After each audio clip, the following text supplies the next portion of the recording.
Olá, boa noite, sejam bem-vindos a mais um episódio do podcast Saúde Pélvica em Foco, da Clínica Bienetri. Um espaço criado com muito carinho para conversar sobre saúde pélvica. No episódio de hoje, nós vamos falar sobre o câncer de próstata e o nosso convidado especial é o Dr. Eduardo Porto Ribeiro, urologista da Ultralito, Centro Médico em Florianópolis, mestre e doutor em Ciências Médicas, ex-presidente do Conselho Regional de Medicina de Santa Catarina. Uma honra estar com você e, aliás, um adepto e um grande parceiro da fisioterapia pélvica. É uma honra poder estar aqui te entrevistando e falando sobre câncer de próstata, mesmo não sendo Novembro Azul, né? Obrigado. Obrigado, Rúbia. Obrigado aí pela oportunidade. Vai ser muito bom conversar sobre esse assunto. Que bom te receber aqui. Então, eu vou te entrevistar hoje, tá? A gente vai fazer um debate, assim, a gente já conversa muito, tá? Como ele é parceiro da Físio. Mas, assim, eu acho que são questões que todo mundo gostaria de saber mais, né? Sobre o câncer de próstata. Por que ainda existe tanto preconceito ou medo em torno desses exames para diagnóstico de câncer de próstata? E se o toque retal, ele ainda é indispensável? Ou os exames de sangue já substituem? Ô, Rúbia, não, precisa ter toque retal sim, nem em todos os casos, mas o toque retal é um exame importante. O homem, a relação do homem com o exame de próstata, né? Primeiro tem a questão da antiga relacionada à masculinidade, mas também tem a questão da falibilidade, né? Do medo de ter doença. Então, existe alguns homens que ainda têm um receio de procurar ajuda, né? De procurar fazer prevenção. Na verdade, muitas vezes também é medo, né? A coragem é ir fazer o exame, né? Esse é sinal de coragem. Mas coragem de fazer o toque retal ou medo de ter um diagnóstico, né? Eu acho que ainda é o toque retal. É as duas coisas, sabe? É as duas coisas. Eu vejo, assim, uns mais, outros menos. Mas isso a gente tem visto cada vez menos. É um que outro que se nega. Olha, é muito, muito raro um homem se negar a fazer toque retal, né? A gente usa essa ferramenta como um método auxiliar de diagnóstico no câncer de próstata. Tem homens que têm PSA, que é um exame de sangue, né? Agora, já falando dos exames que tem para diagnóstico de câncer de próstata... Eu ia te perguntar, mas então você já pode falar. Temos aí, o PSA é um exame que precisa ser solicitado como prevenção, né? O ideal, o câncer de próstata, inicialmente, numa fase localizada, curável, ele não vai apresentar sintoma nenhum, tá? Então, o homem que quer fazer um diagnóstico precoce, uma percentual relevante de homens vai ter câncer de próstata na vida, em torno de 6% vão ter câncer de próstata que vão precisar de tratamento com indicação de curar, né?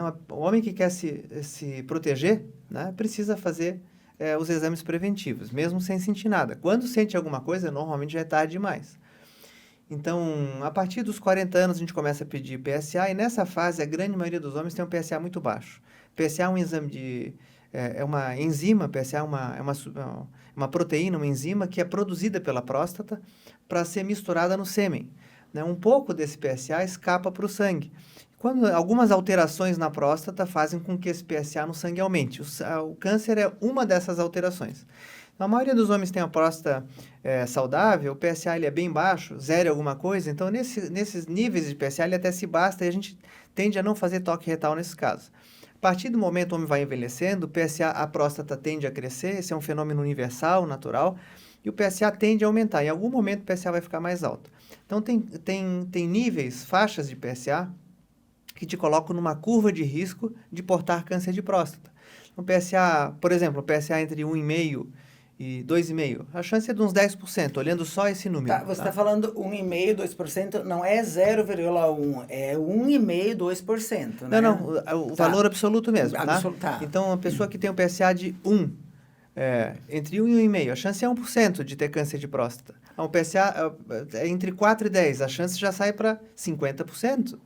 Então, é relevante, tá? Então, vai aumentando o PSA. Se olhar esse dado isoladamente, a gente vai colocar a pessoa num risco, num grau de risco.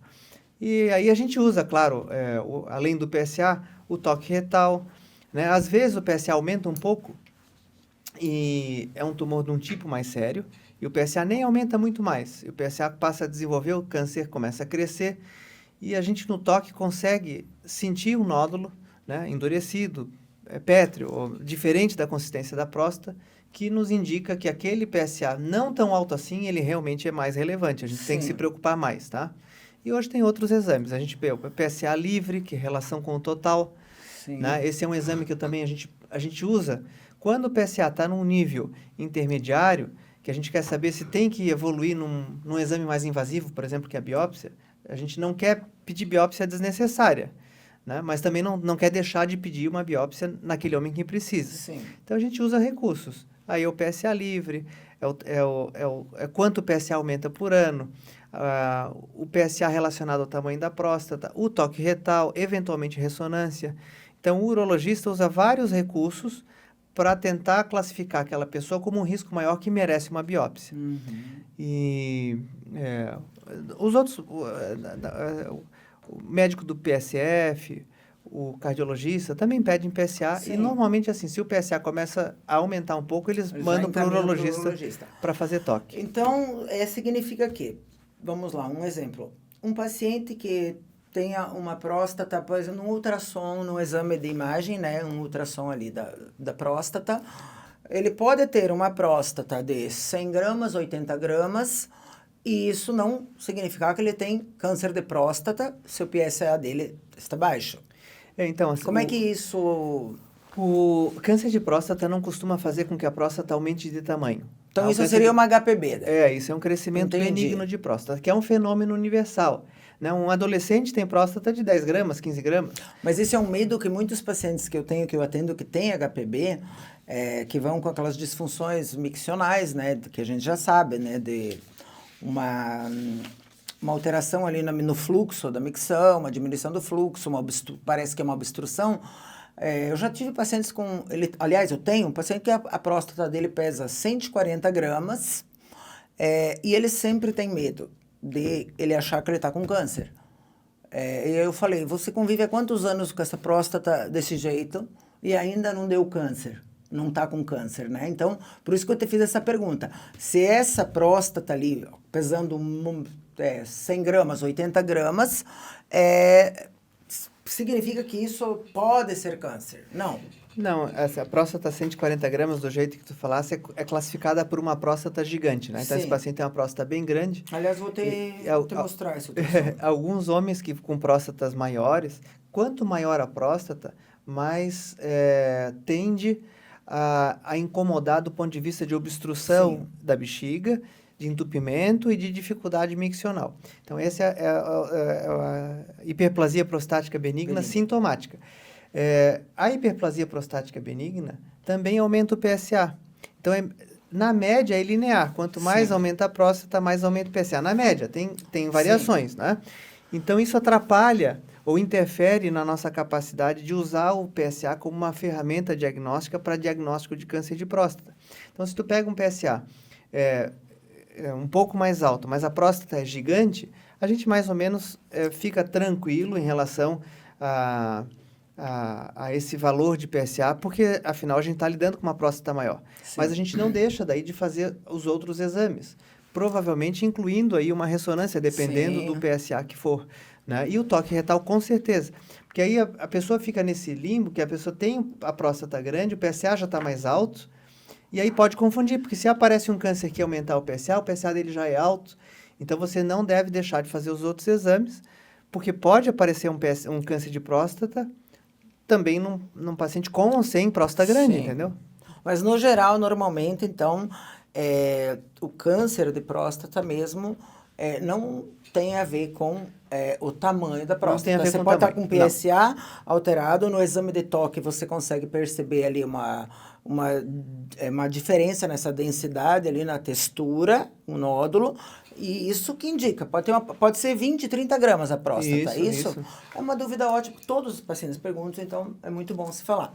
Agora eu vou te fazer uma pergunta que não está nem no script, mas eu queria saber, um paciente que com 50 anos faz reposição de testosterona porque com 40 anos descobriu que tinha uma deficiência na produção de testosterona, aliás, uma ausência, e começou a fazer reposição. Com próximo aos 50 anos, a próstata dele hoje está 75 gramas, já tem sintomas, né, obstrutivos.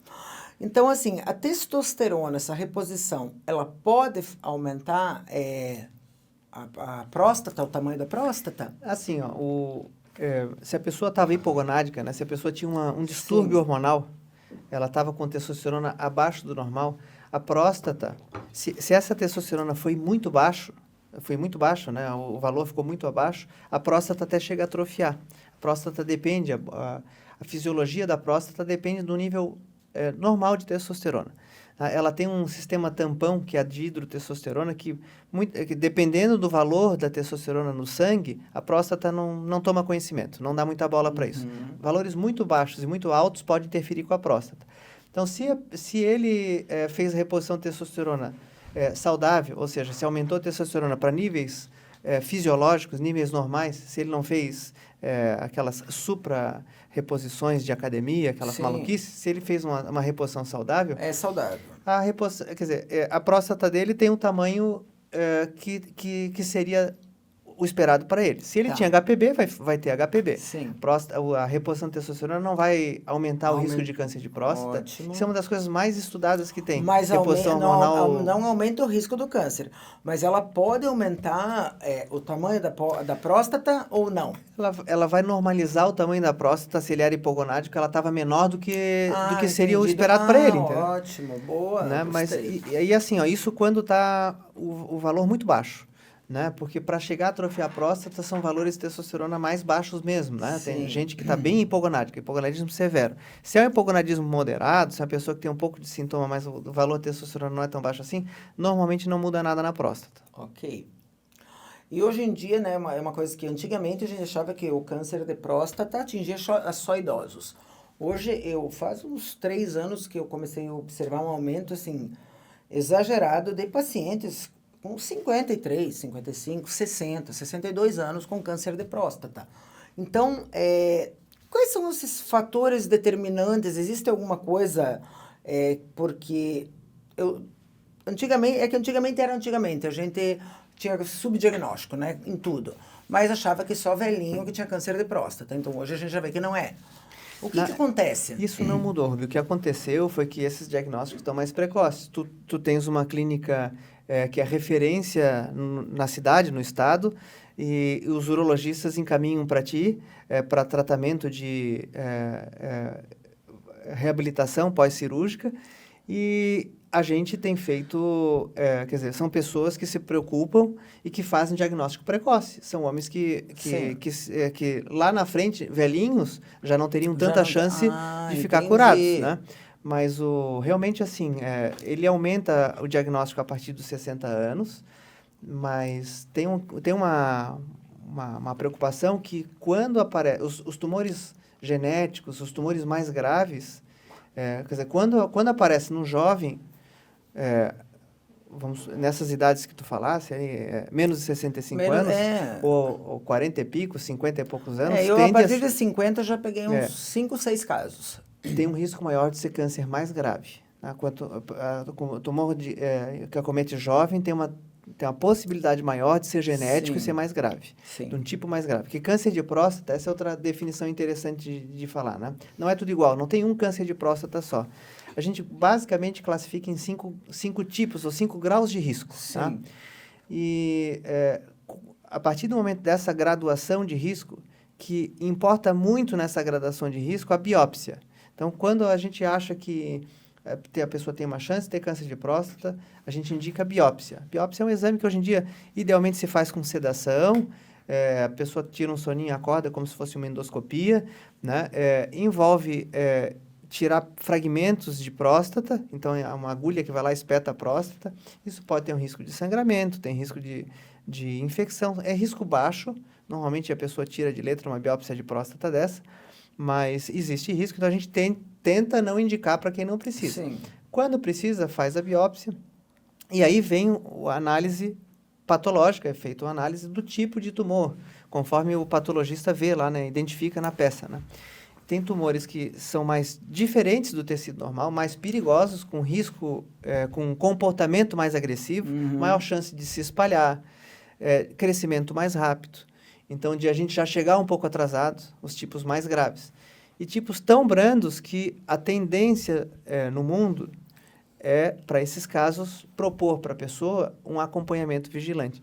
Então, vai desde o caso mais brando ao caso mais grave, e aí passa os tipos de tratamento que a gente vai propor, passam, inclusive, pela idade da pessoa, pela saúde que ela tem. Fatores de risco. O fator de risco para câncer de próstata? Ou a pessoa já nasce assim, ela vai um dia, mesmo que viver até 100 anos, um dia ter câncer. Ou existem esses fatores de riscos aí que podem... Então, o fator de risco principal, sem dúvida, é a idade. Né? A chance da pessoa ter câncer de próstata aumenta com a idade. Tá? Existem casos genéticos, não é o mais comum. Genético, não é o mais... mas existe. Existe. São casos mais perigosos, normalmente. Mas se você tem, então, parentes de primeiro grau com câncer de próstata, principalmente, né, pai, irmãos e tal, quanto maior o número de parentes, sim, maior a chance. E também parentes mulheres com câncer de ovário, câncer de mama, tá? São mutações genéticas, muitas vezes possivelmente hereditárias, que têm correlação com esses tumores. Pâncreas, ovário, mama, próstata. Sim. Então, essas mutações também estão relacionadas a alguns tipos de tumor. Ok. Então, doutor Eduardo, né? Voltando aí ao que a gente estava falando, os tipos de tumores, né? Agora eu gostaria de saber com você quais são os tipos de tratamento que a gente tem hoje para esses diagnósticos. Então, é bem importante os exames de detecção precoce da doença, prevenção, porque realmente quando nosso objetivo sempre é identificar tumores em estágio localizado para conseguir propor tratamento com intenção de curar. Né? Então, recapitulando ali que eu estava dizendo que os tumores a gente basicamente classifica em 5 tipos. Aquele tipo 1, então, que é o ISUP1, que são tumores que a gente considera muitas vezes clinicamente insignificantes, a gente pode propor para o paciente fazer um acompanhamento vigilante, que é o quê? É continuar pedindo exames, em algum momento repetir biópsia, em algum momento repetir ressonância. E esses exames de 6 em 6 meses, ano a ano? A gente vai... Dependendo da gravidade. A ideia é de não repetir biópsia com tanta frequência, mas na necessidade, algum dos exames mudando, a gente pede biópsia, pelo menos uma biópsia de repetição a gente faz em algum momento, dentro de um ano. Então, 50% desses pacientes nunca vão precisar fazer tratamento nenhum. Os outros 50% progridem e a gente acaba precisando tratar. Sim. E a gente só tem que ter o cuidado de manter um acompanhamento de perto para não deixar a doença ficar avançada. Né? Os outros tipos, quanto mais grave, costumo dizer assim, quanto mais grave a doença, quanto mais jovem a pessoa, mais se opera. Tá? Porque a cirurgia, a gente consegue ter um controle maior depois oncológico, né? Do ponto de vista de cura, o PSA vai para 0. Sim. Enquanto está 0, está curado. Está curado. Tá? Se o PSA sobe um pouco depois, a gente chama recidiva bioquímica, a gente tem como propor fazer tratamento complementar com a radioterapia. Esses são os 2 tratamentos possíveis hoje, melhores, com indicação de tratamento com intenção curativa para câncer de próstata. Radioterapia externa e a cirurgia de prostatectomia radical, que significa o quê? Remover a próstata. Tá? Existe terapia focal, HIFU, existe bracterapia, mas são terapias que eu não assim, para falar aqui agora, eu acho que não... elas são terapias que não estão dentro assim, do escopo do que a gente recomenda normalmente, né? São terapias mais alternativas, assim, vamos dizer, nessa fase eu chamaria Acredito principalmente que, eu não sei se a braquiterapia ainda é essa terapia mais agressiva, né? Eu não A sei, braquiterapia ela veio como um tratamento até menos agressivo, mas só que ao longo do tempo se provou curar menos, né? Então ficou num nicho de pessoas e com o avanço da radioterapia externa, a terapia externa melhorou muito sim. a sua capacidade de entregar irradiação no tecido da próstata, poupando os órgãos vizinhos. Então, hoje em dia é um bom tratamento também, né?